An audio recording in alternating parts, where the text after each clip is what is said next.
than half of commuter car parks in the UK have any charging points for electric cars, questions have arisen about the current state of the electric car market in the UK.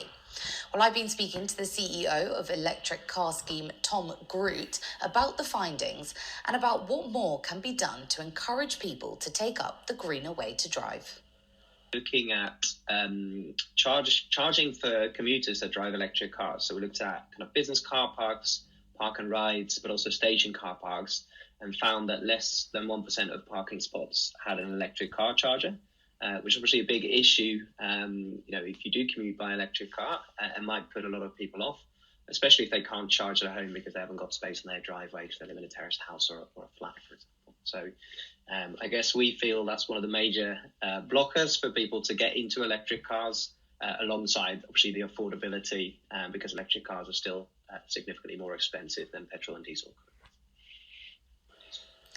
Absolutely. Well, the government did set targets, pledging to have 300,000 public charging points in place and usable by 2030. Is it fair to say then that they are falling behind on that target?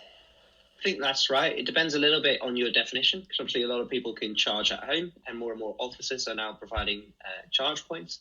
But it is fair to say that if you don't count those facilities, the government is significantly behind target. They've announced investment in infrastructure, but in our view, it's not sufficient to get over the major hurdle that we still need to overcome to drive adoption, because still less than 1 in 5 new cars is electric, and just around 1% of all cars in the country are electric. Well, you mentioned some obvious impacts there of that people with electric cars may not be able to actually use them if the public charging points aren't there. But what are some of the other reasons that people may also be put off buying electric cars? You mentioned affordability. Yeah, so we see kind of a couple of major issues. I think price is the main one. There are very few second-hand electric cars available in the market, so you have to get a new one.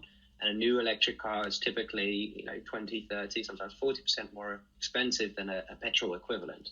And that means it's very important that we as a society stimulate demand by offering incentives and helping people out that want to get into electric cars. So that's what the electric car scheme is all about, helping people get into new electric cars with 30 to 60% tax savings.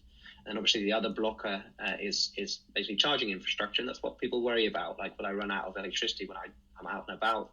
If I can't charge it at home, where do I charge it? Can I charge it at work, or can I charge it where I drive to? Maybe a commuter car park. And those are the two main blockers.